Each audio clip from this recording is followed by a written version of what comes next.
Chinnaswamy stadium ಕಾಲ್ತುಳಿತ ಪ್ರಕರಣಕ್ಕೆ ಸಂಬಂಧಪಟ್ಟಂತೆ ಕಾಂಗ್ರೆಸ್ ಸರ್ಕಾರ ಗಂಟೆಗೊಂದು ನಿರ್ಧಾರವನ್ನ ಮಾಡ್ತಾ ಇದೆ. ಸರ್ಕಾರದ ವಿರುದ್ಧ ಕೇಂದ್ರ ಸಚಿವ ಕುಮಾರಸ್ವಾಮಿ ಕಿಡಿಕಾರ್ತಾ ಇದ್ದಾರೆ.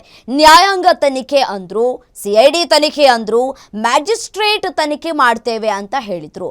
ಈ ಪ್ರಕರಣವನ್ನ ಮುಂದೆ ಏನ್ ಮಾಡ್ತಾರೋ ನೋಡೋಣ. ಸರ್ಕಾರಕ್ಕೆ ಸ್ಪಷ್ಟತೆ ಇಲ್ಲ. ಇದನ್ನ ಸರ್ಕಾರ ಅಂತ ಕರಿತೀರಾ?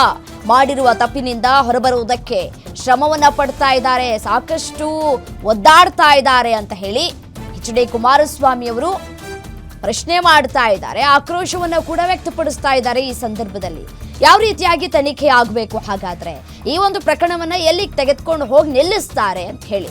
11 ಜನರ ಸಾವಾಗಿದೆ. ನ್ಯಾಯ ಸಿಗೋದು ಯಾವಾಗ? ಅಧಿಕಾರಿಗಳ ತಲೆದಂಡ ಮಾಡಿದ್ದೀರಿ, ಇಲ್ಲಿಯವರೆಗೂ ಅದರ ಅವಶ್ಯಕತೆ ಏನಾದರೂ ಇತ್ತಾ ಅಂತ ಹೇಳಿ ಪ್ರಶ್ನೆಯನ್ನ ಮಾಡ್ತಾ ಇದ್ದಾರೆ. ಮಾಡಿರುವ ತಪ್ಪಿನಿಂದ ಹೊರಬರೋದಕ್ಕೆ ಒಂದಷ್ಟು ಪ್ರಯತ್ನಗಳನ್ನ ಕೂಡ ಮಾಡ್ತಾ ಇದೆ ಸರ್ಕಾರ ಅಂತ ಹೇಳಿ ಕಿಡಿಕಾರಿದ್ದಾರೆ.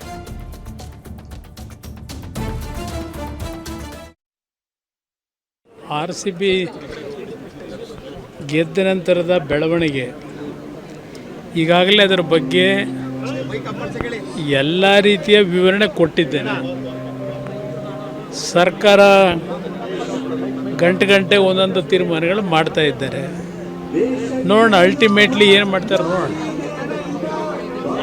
ಬೆಳಗ್ಗೆನೂ ಮಾತಾಡಿದ್ದೀನಿ, ಇದೇ ವಿಷಯನೇ ಬೆಳಗ್ಗೆನೂ ಮಾತಾಡಿದ್ದೀನಿ.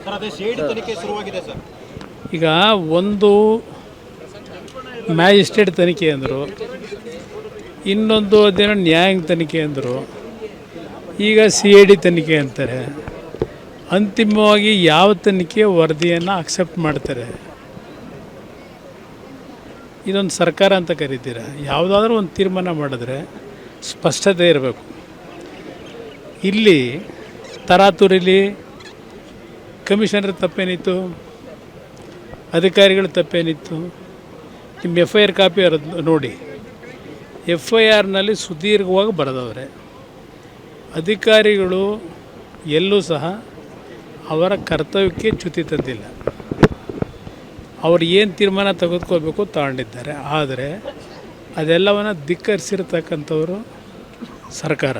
ಸರ್, ನೀವು ಗೌರ್ಮೆಂಟ್ ಫೇಲ್ಯೂರ್ ಅಂತ ಹೇಳ್ತೀರಿ ಸರ್. ಅದೇ ಪ್ರಯಾಗ್ರಾಜು ಮತ್ತೆ ಇದರಲ್ಲಾಗಿದ್ದಕ್ಕೆ ಪ್ರಧಾನಮಂತ್ರಿ ಸರಿಯಪ್ಪ, ಅವರಲ್ಲಿ ತಪ್ಪಾಗಿದೆ. ನಿಮ್ಮ ರಾಷ್ಟ್ರೀಯ ನಾಯಕರವರಲ್ಲ, ಅಲ್ಲಿ ಕುಸ್ತಿ ಆಡಬೇಕಲ್ವ? ತಪ್ಪೇ ಆದ ಕಂಡಿಡಿದು ಆ್ಯಕ್ಷನ್ ತಗೊಳ್ತಕ್ಕಂಥದ್ದು ಹೋರಾಟ ಅಲ್ಲಿ ಮಾಡ್ಕೋಬೇಕು. ಇವ್ರು ಮಾಡಿರೋ ತಪ್ಪಿಗೆ ಪ್ರಯಾಗ್ರಾಜ್ ಅಂತೆ ಇನ್ಯಾವುದು ಅಂತ ಅಂದ್ಬಿಟ್ಟು ಪಹಲ್ಗಾಮದ ಉತ್ತರ ಕೊಡೋಕೆ, ಪಹಲ್ಗಾಮ್ಗೂ ಇದಕ್ಕೂ ಸಂಬಂಧ ಏನು? ನೀವು ರಾಜೀನಾಮೆ ಕೇಳ್ತಿರಲ್ಲ, ಅಲ್ಲೂ ನೈತಿಕತೆ ಮತ್ತು ರಾಜೀನಾಮೆ ಕೊಡಬೇಕು. ಯಾವ ನೈತಿಕತೆ? ಅವ್ರು ಅಲ್ಲಿ ಕೇಳ್ಕೊಳ್ಳಿ. ಈಗ ಪಹಲ್ಗಾಮ್ನಲ್ಲಿ ನಡೆದಂಥ ಘಟನೆ, ಮನಮೋಹನ್ ಸಿಂಗ್ 10 ವರ್ಷ ಇದ್ದಾಗ ಎಷ್ಟು ಬಾರಿ ಆಗಲಿಲ್ಲ ರಾಜೀನಾಮೆ ಕೊಟ್ರ?